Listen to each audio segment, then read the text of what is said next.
Is owning your own business stressing you out?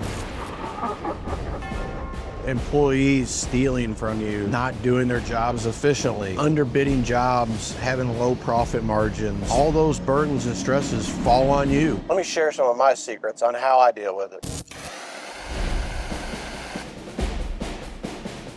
Hey guys, Will Caliber. I wanted to talk a minute about stress and owning your own business. You know, they say that a lot of times a new business will last around 3 years and then they normally fail. It seems like at that 5-year mark is when you can maybe start to see the light. But those first 5 years, dealing with that stress, trying to be wearing all those different hats, trying to be everybody, trying to be the accountant, the AR department, the HR department, and trying to also probably do the job that you're good at. So as you hire employees, dealing with all those different stresses can feel overwhelming, especially if you don't have enough capital and you are growing as fast as you hoped you would when you started. It was never my issue with finding the business. My business always stayed busy. We've always been growing as the years went on. What was stressful was always having all the capital that I needed to grow and continue to grow. Underbidding jobs, having low profit margins or not enough profit, employees stealing from you, not doing their jobs efficiently. You find that all those burdens and stresses fall on you. How I've dealt with it and what I learned, it took a long time to figure it out. And I'm still always trying to learn more. I listen to book on tape on all kinds of different worrying and stress management. I'm always trying to get better at anything I do, whether it be concrete work, building hot rods, shooting guns. I don't listen to a lot of music. I try to always have, if I'm working on something, an earbud in, listening to some book on tape, trying to learn something.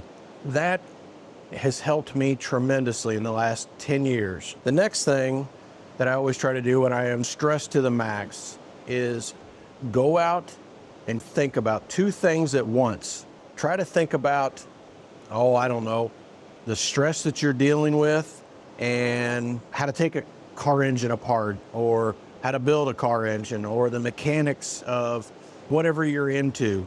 Try to get your mind busy, and normally by doing that is working with your hands.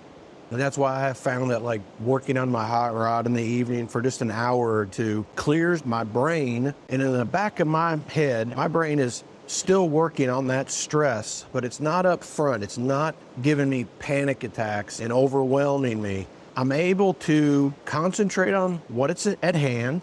And then when I'm done with that project, I feel like I come into the house a little bit more clear. Things start to align. There's a plan starts to come together on how to deal with that stress. I normally get up about an hour earlier than everybody else in the house now. And so if I'm due to be at work at 7, I'm up at 5:30, out in my front kitchen, having my cup of coffee, 6:15, with a notepad and a pen. And I'm normally planning out my day. I'm normally trying to figure out what my day is going to be like and try to get a plan. And I'm also looking at what is going to come up throughout the day. There's certain things I can't control, whether a dump truck's going to break down or I'm going to have some random issue that we're dealing with. But I ultimately sometimes know, because of things that happened previously the day before, that I'm going to start dealing with that issue, whether it be an employee constantly late, having some financial issues, underbid a job, trying to figure out change orders. Nowadays, it's hard to find enough employees, good employees, that will do their job. It seems that in the last 5 or 6 years, it has been hard, and it was already hard, but getting the right employees as well. Having yourself a good manager, a good superintendent, a good foreman will pay off in the long run, and pay them well. Sometimes your managers, your superintendents, they're probably making more money than you, and that's okay.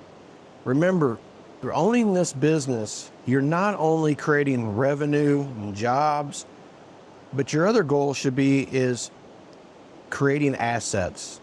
Anymore, I look at part of my company as an asset company. We hold assets, excavators, dump trucks, skid steers, regular trucks, all kinds of heavy equipment. That is now more the motivation. Keep collecting assets. The business, bidding jobs, things like that. Obviously, I still do all of that, but I no longer have to worry about the accounting, some of the financial stuff. I take care of a lot of the looking at the bills and approving them and things like that. But I have people now in the right places with the right job descriptions that know how to do their job. I've trained them the way that I wanted to have this done. And every business is different.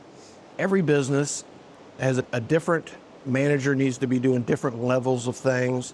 Superintendent needs to be doing something, a foreman. I can only relate a lot of this in the construction industry. I've been a home builder, home improvements, restoration, road construction, paving division. So things like that. That's what I'm relating a lot of this to. When you're dealing with that stress, I know it can feel like an elephant's just sitting on your chest. It can create panic attacks, worry, sleepless nights, fighting with your spouse. It will be okay. Use statistics also. When you're worrying about something, it could be your new 16-year-old kid just got their license and you're worrying about them wrecking their car. Remember, it's 1 in 5,000 that will get into a car wreck. So if you start looking at the numbers, making sure your brain understands the numbers, it will help with your worry. But the biggest thing that I found is working with your hands. Your mind will worry about what is at hand, literally, whether it be just shooting guns, going out in the backyard, shooting your bow and arrow, and sometimes cleaning your shop. Just keep it simple. Keep your brain busy with other tasks. And getting up in that morning, though, an hour before, no cell phones on, no TV on, stay off Instagram and TikTok and YouTube. Enjoy your coffee or your tea, taking some notes, prioritizing your day will help 90% of that stress. Most of all, my stress always came financial problems, trying to get paid from my customers on time so we could pay our vendors, trying not to use lines of credit. It took years for me to set up a system that worked, and it slowly paid off. I'm doing this for 29 years now, but taking your time and spending that hour when the house is quiet, no one's up yet, taking that time to just think about your day is 90% of the battle. So a book that always worked for me was a book by Dale Carnegie. It's Stop Worrying and Start Living. It was written in the early 1900s, but it was about business owners. It was about guys starting their business. Ford, Carnegie and a few other characters that are from our history. But he interviewed a lot of them and spoke to them and things. He has some just neat, simple ways that I found really worked. He talks a lot about trying to worry about or think about two things at once. And once you start doing that, and the way that I found to try to take my mind off something is working with my hands, working on cars, things like that, playing a game of chess.